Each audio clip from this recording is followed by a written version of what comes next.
This corner of Louisiana has seen more suffering over the last century than any other place in America. Bad enough for those who are guilty, but imagine that inside are two men who are innocent, who were framed and left to rot in solitary confinement, Albert Woodfox and Herman Wallace. In prison for armed robbery, they were convicted of the 1972 killing of this prison guard, Brent Miller.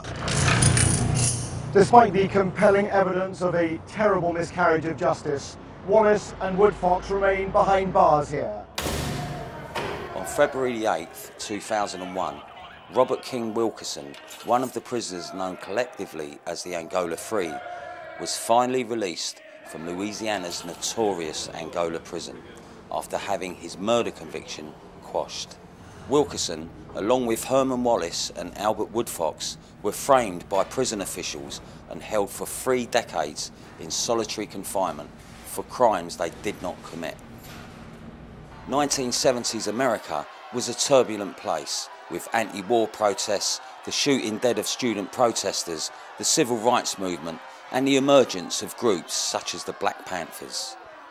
Unrest was in the air. People had taken on a different mode about the society in which they lived in, and I think this kind of caught up with everybody. It's caught up with me as well. And then after meeting members of the Black Panther Party, I think they kind of validated my, and even though they kind of validated the way I felt, and they kind of defined the things that I was doing, and so this was something that I embraced. Angola is an 18,000-acre prison. Housing over 5,000 inmates, 85% of those prisoners will never be released and will die there.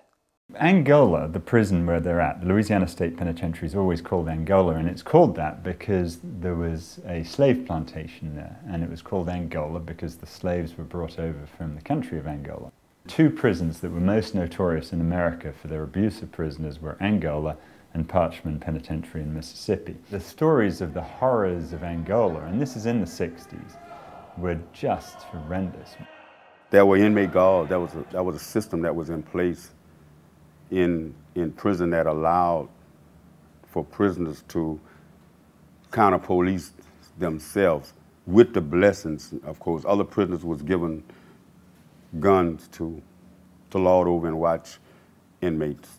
Inmate guards, they were called. They were given, at the time, some of the best weapons that the state had, 30-30 Winchesters, and the best handgun you could have. They went on chase.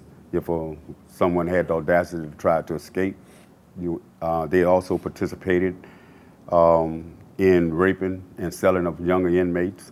So this was something that we sort of frowned on. Albert, Herman, myself, and other people who were members of the Black Panther Party felt, well, you know, you really cannot talk politics or bring people together, you know, in a prison to kind of get rid of what's going on, you know, the oppression that that prison officials automatically rain upon us. How can we, you know, if we are oppressing ourselves, if we partake in our own victimization, how in the world can we, you know, just stand by and let this happen? So Herman and Albert and other people and other members of the Black Panther Party decided to kind of, you know, to resist this system.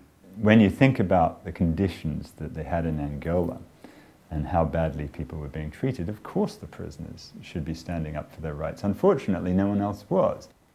Herman and Albert decided to hold political education class to kind of upgrade the mentality of the prisoners, you know, to let them know or give them a new chain of thought that regardless of the fact that you're in prison, you're still a man, you have a right to certain human basic rights. The politics in which Albert and Herman and other people brought to the prison kind of unshackled the mind, and people began to see, well, you know, there's some truth to this.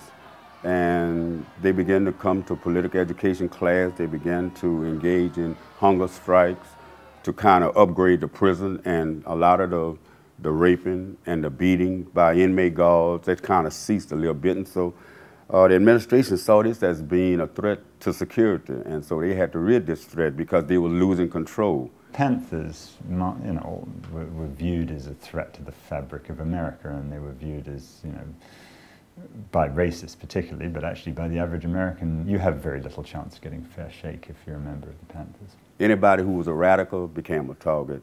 I was a member of the Black Panther Party, and they knew anybody who was a member of the Black Panther Party, it was a threat to what they were trying to do. There was a threat to security. So, and this is why Herman Albert and myself and other people were targeted. In 1972, a white correctional officer called Brent Miller was found dead in one of the prison dormitories. 4 inmates, including Wallace and Woodfox, were charged with his murder. Despite the fact that all evidence pointed that it could have been anybody who did it, and especially not Herman and Albert, it kind of stuck on Herman and Albert. They found people to say that Herman and Albert were responsible. The problem of any case where there's a killing in prison, particularly where there's a killing of a prison guard, is it's the most dangerous case to prosecute. Let's say you were the one who killed the guard, right? You know they're coming, so you're going to get to them first, to the police, and you're going to tell them that, you know, some other guy did it. They're going to take your word for it because you got there first. So you're the one who did it, but you snitched on someone else.